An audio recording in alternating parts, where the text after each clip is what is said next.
Welcome to the 82nd edition of Spooky Reviews from Spooky Ventures.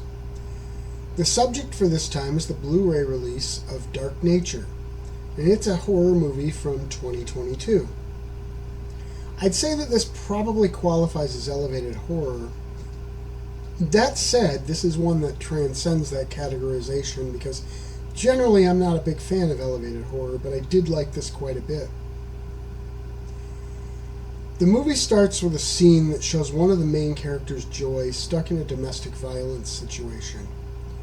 And that's sort of the setup for one of the main concepts of the movie. One of the aspects that I found really fascinating is how this takes two very different horror storylines and blends them in a way that they at times run parallel but at other points collide.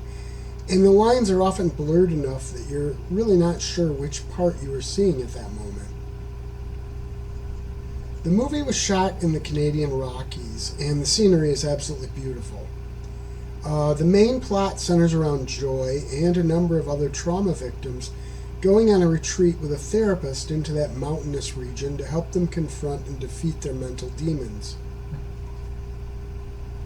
Those demons form the basis for one of those lines of horror presented here, psychological horror.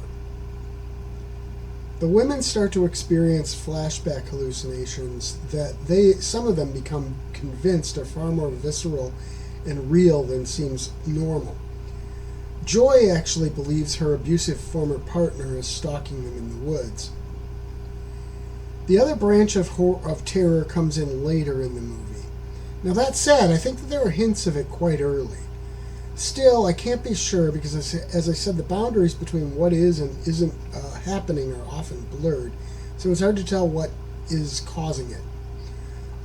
In that branch, and I'm not giving anything away here, is an actual monster living in those woods. Now, that's not a spoiler because the blurbs for the film make that point really clear. The one real detriment to this movie is that it moves a little too slowly. I suppose the fact that other than a few hints early, we really never learn just exactly what the monster really is or where it comes from could be seen as an issue as well. But for me, I thought it kind of added an air of mystery to the story, which sort of helped with the terror. While this is definitely a slow burner, it gets pretty terrifying later.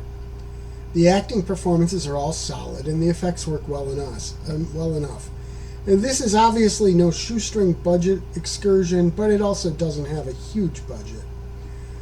I'd say that I definitely enjoyed this. I appreciated the way it blended two levels and two types of horror stories into one tale. And there aren't a lot of bonus features here, but in general I think you come to a release like this for the actual movie, not the bonuses. And this film is certainly worth checking out. Spooky Ventures is the home for spooky content and spooky merchandise on the web. Check it out today at spookyventures.com. And remember, always keep it spooky.